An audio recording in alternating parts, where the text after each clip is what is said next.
अब जो कॉन्सेप्ट बताने जा रहे हैं बहुत इंपॉर्टेंट कॉन्सेप्ट है, ध्यान से समझना, ध्यान से एकदम। आइसोटोप या फिर जैसे हम लोग बोलते हैं समस्थानिक।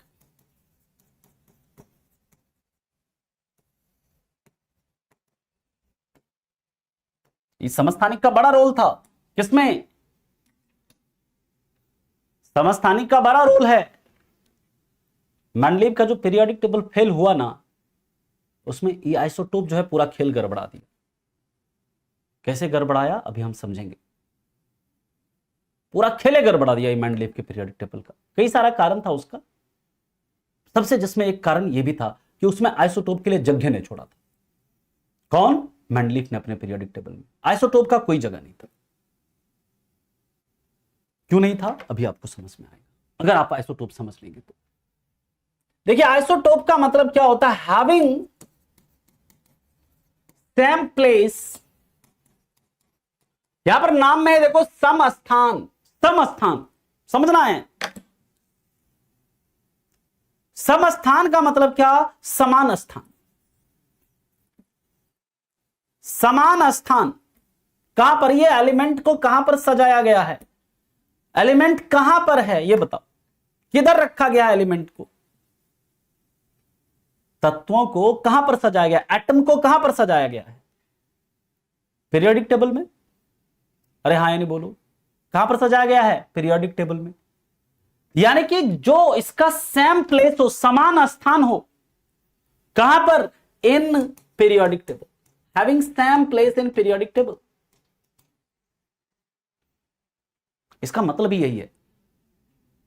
और पीरियोडिक टेबल में, आवर्त सारणी में तत्वों को उसके किस गुण के आधार पर सजाया गया है? जो मॉडर्न पीरियोडिक टेबल है हमारा, जो आधुनिक आवर्त सारणी है, जो मोस्ले का पीरियोडिक टेबल है, उसमें तत्वों को उसके किस गुण के आधार पर सजाया गया है? एटॉमिक नंबर के आधार पर। यानी कि having same atomic number, having same atomic number but different mass number. Having same atomic number but different mass number. यानी कि जिसका एटॉमिक नंबर क्या हो? सेम हो, मास नंबर क्या हो? डिफरेंट हो। यानी कि हैविंग सेम नंबर ऑफ क्या? एटॉमिक नंबर का मतलब क्या? प्रोटॉन की संख्या। यानी कि having same number of proton, समझिए, and different number of proton plus neutron, या डिफरेंट नंबर ऑफ न्यूक्लियॉन भी लिख सकते हैं आप इसे।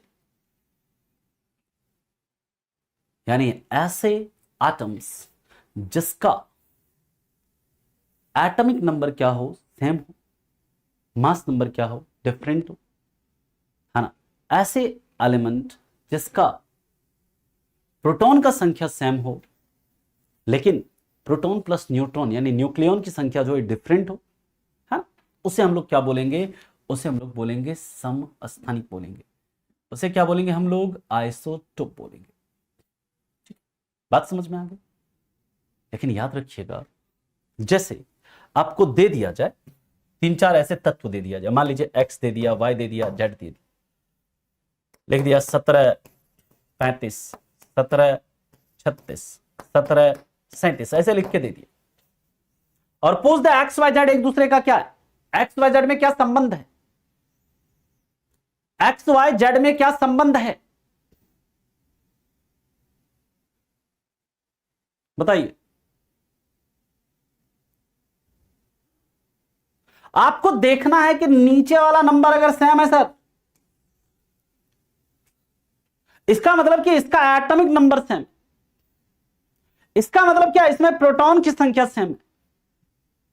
इसका मतलब क्या? ये एक्स वाई जेड जो है ना, एक दूसरे का क्या है? ये क्या है? ये सब समस्थानिक है। क्या है? ये सब समस्थानिक है। ठीक, नीचे वाला नंबर अगर सेम तो समझ जाना है वो क्या है? समस्थानिक है, यानी कि वो क्या है? आइसोटोप है। बात समझ में आया? आइसोटोप समझ में आया? होता क्या है पहले ये बताओ।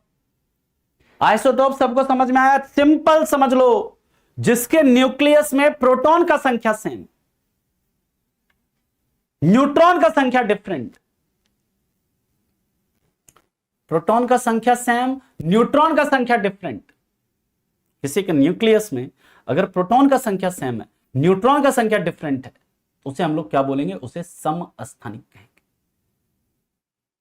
Same number of proton but different number of neutron, या different number of proton plus neutron, बात एक ही। ठीक। आइसोबार,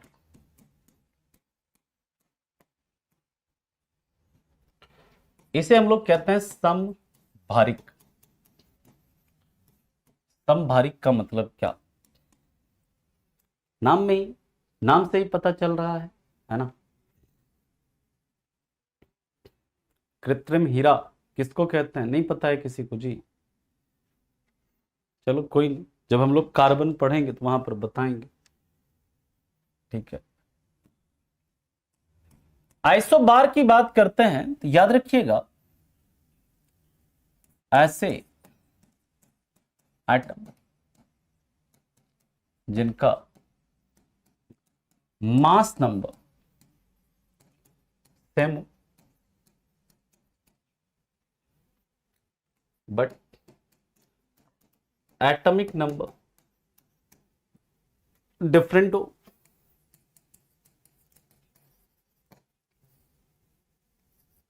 यानी कि मास नंबर क्या है? सेम है। ठीक है। मास नंबर क्या है इसका? सेम रहेगा। प्रोटॉन और न्यूट्रॉन की संख्या सेम रहेगी, लेकिन याद रखिएगा जो इसका एटॉमिक नंबर होगा वो क्या रहेगा? डिफरेंट रहेगा। यानी कि नंबर ऑफ प्रोटॉन जो है ना, वो क्या रहेगा? डिफरेंट रहेगा। और जैसे इसके एग्जाम्पल की बात करें, मान लीजिए आर्गन 1840, पोटेशियम 1940, कैल्शियम 2040। अब देखिए यहां पर आपका नीचे वाला नंबर क्या था? यहां पर क्या है? नीचे वाला नंबर सेम है क्या? नहीं।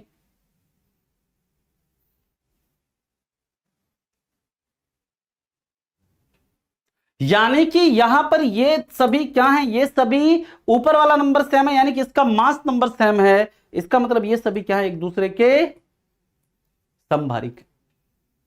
ठीक है। जैसे C6 40, नाइट्रोजन 7 है 40।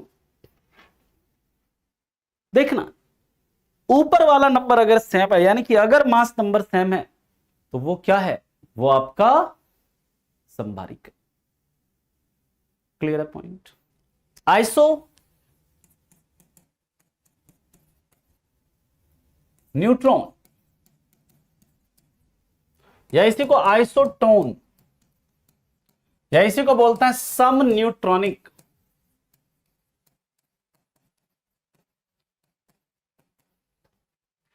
इसमें क्या? Having same number of neutron, यानी कि जिसमें न्यूट्रॉन की संख्या क्या हो? समान हो। Having same number of neutron, अगर न्यूट्रॉन की संख्या समान है ना सब, तो उसे हम लोग क्या बोलते हैं? उसे हम लोग बोलते हैं सम न्यूट्रॉनिक। जैसे एग्जांपल Na1123, Mg1224। यहां देखो, यहां ना तो नीचे वाला नंबर सेम है, नहीं ऊपर वाला नंबर सेम है ना। ना तो नीचे वाला नंबर सेम है, ना ही ऊपर वाला नंबर सेम है। अब क्या करेंगे? अब क्या करेंगे? अब यहां पर देखिए क्या है, हम ऊपर वाले नंबर में से नीचे वाला नंबर घटाते हैं। बिल्कुल बिल्कुल आ रहे हैं। तो यहां पर देखोगे तो न्यूट्रॉन की संख्या क्या आ गई? 12। यहां पर भी न्यूट्रॉन की संख्या क्या आ गई? 12। यानी कि ये क्या हो गया? एक दूसरे का सम न्यूट्रॉनिक हो गया। और सर देखिए कई सारे एग्जाम्पल हो सकते हैं, जैसे C614, O816,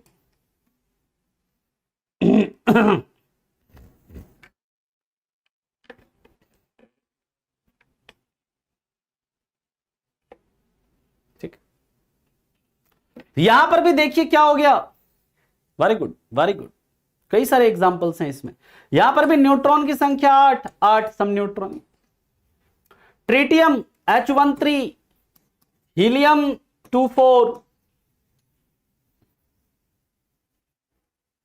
बताइए, यहां पर भी न्यूट्रॉन का संख्या 2, यहां पर भी न्यूट्रॉन का संख्या 2, यानी कि ये दोनों भी क्या है, एक दूसरे का सम न्यूट्रॉनिक है। और एग्जांपल लिखना, लिख सकते हैं।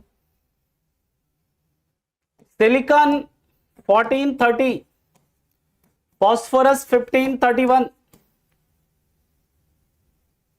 नीचे वाला नंबर सेम ना ऊपर वाला नंबर सेम, न्यूट्रॉन की संख्या निकालिए, सेम है, सम न्यूट्रॉनिक है। क्लियर है पॉइंट, बात समझ में आ गई।